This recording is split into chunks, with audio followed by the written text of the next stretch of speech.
पागल खाना में मिलतौगे, पागल खाना में मिलतौगे।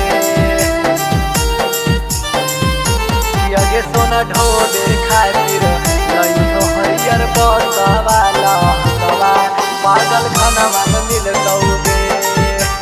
माँ प्रतिमा रिकॉर्डिंग स्टूडियो शेखपुरा। घर में ना मिलबौ नहीं थाना में मिलबौगे, नहीं थाना में मिलबौगे।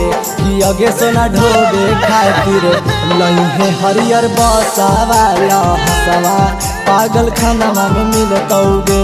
कि अगे सोना ढोबे खातिर लइहो हरियर बसवाला हसवा, पागल खाना में मिलतौगे। पागल खाना में मिलतौगे, पागल खाना में मिलतौगे। मिक्स बाय शैलेंद्र बाबू। यगे सोना ढोबे खातिर लइहो हरियर बसवाला हसवा, पागल खाना में मिलतौगे।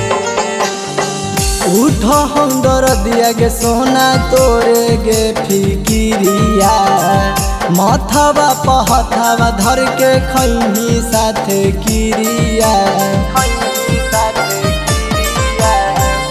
उठ हम दरदिया गे सोना तोरे गे फिकिरिया, माथावा पहथावा धर के खैले हनी किरिया। तोरे करनवा समसनवा में मिलबौगे, कि अगे समसनवा में मिलबौगे।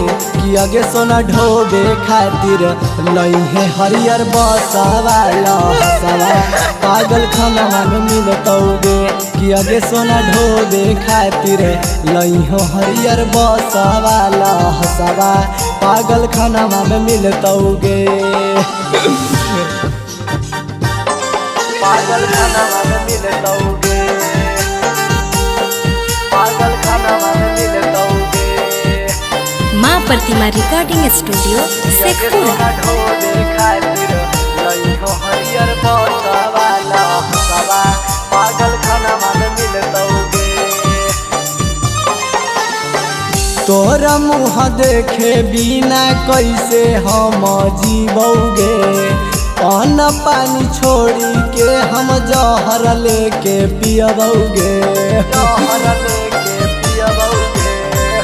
तोर मुँह देखे बिना कैसे हम जीवौगे, अन्न पानी छोड़ी सोना जहर लेके पियबौगे। अमरजीत रौशन नहीं सपना में मिलतौगे, नहीं सपना में मिलतौगे।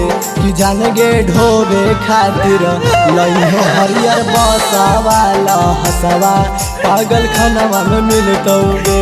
कि अगे जानू ढोबे खातिर लइहो हरियर बसवाला हसवा, पागल खाना में मिलतौगे।